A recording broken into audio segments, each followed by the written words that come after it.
Good morning friends. अभी देखिए class 8 में जो है संधि से रिलेटेड कुछ बच्चे को जानकारी देना चाहता हूँ, ताकि हर एक बच्चे जो है संधि को सही तरीक़ा से वो समझ पाएंगे, ताकि उनका अर्थ क्या होता है।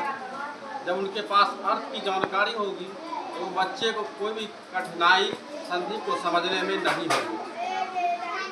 आइए देखते हैं, ज़्यादा समय नहीं लेंगे क्योंकि मेरे पास भी समय नहीं है और समय को देखते हुए सारा काम करना है। इसलिए कहा गया है टाइम इज मनी। क्या कहा गया रे? Time is money.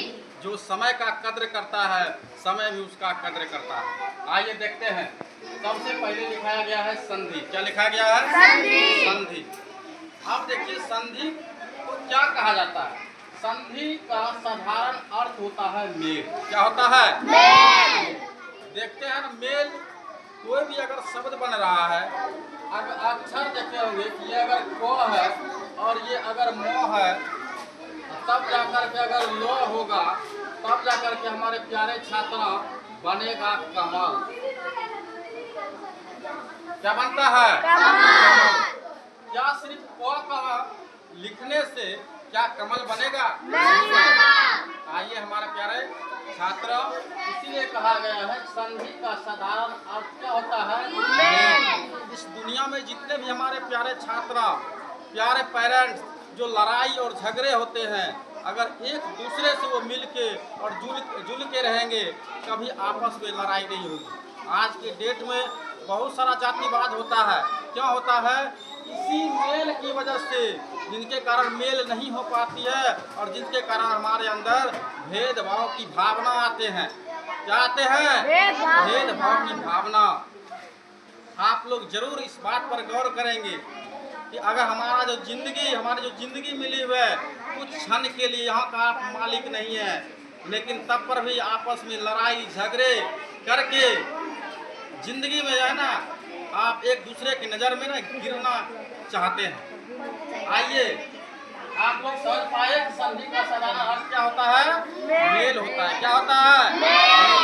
इसीलिए आप लोग मिलजुल के रहिए, मिलने से ही सारा चीज का निर्माण होता है। आगे देखिए, संधि दो वर्णों के मेल से पैदा होने वाले विकार को कहा जाता है। क्या कहा जाता है? कहा संधि दो वर्णों के मेल से पैदा होने वाले विकार को क्या कहा जाता है? संधि कहा जाता है। क्या कहा जाता है? अब देखिए, महाजोर इस बराबर तब जाकर के बना महेश, और एक सत जोड़ जन तब जाकर के बना सज्जन। हमारे प्यारे छात्र, ठीक है, अपने बच्चे को आप एक सही शिक्षा दीजिए। आगे देखिए, अगर सत और जन अगर मिलन नहीं होता तो सत अलग होता और जन अलग होता। होता कि नहीं होता? yes, एक सही शब्द बन पाता? नहीं बन पाता। इसीलिए कहा मेल, सत प्लस जन को मिलने से ही सज्जन का निर्माण हुआ है। किसका निर्माण हुआ है? संधि के 3 भेद होते हैं। कितना भेद? 3 भेद होते हैं संधि का। पहला होता है आपका स्वर संधि। क्या होता है? दूसरा व्यंजन संधि। क्या होता है? तीसरा विसर्ग संधि। अब इन सभी का हम लोग बारी बारी से डिफिनेशन के साथ जानेंगे। कोई भी शब्द का कैसे लोप होता है, इन चीज़ों के बारे में मैं दूसरा वीडियो में अभी आपको जानकारी दूंगा। आप हमारे फेसबुक चैनल, फेसबुक से जुड़िए, इंस्टाग्राम से जुड़िए, यूट्यूब पर जुड़िए और अपने बेहतर शिक्षा लीजिए।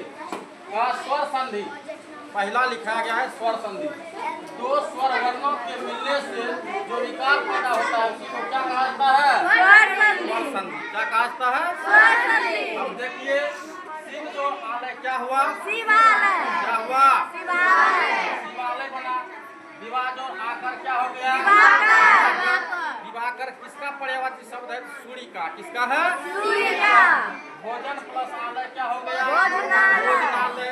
पुस्तक जो आलय क्या हो गया? पुस्तकालय। आज इतना ही, फिर मैं दूसरा वीडियो में आपको मिलूंगा। Okay, thank you, all the best.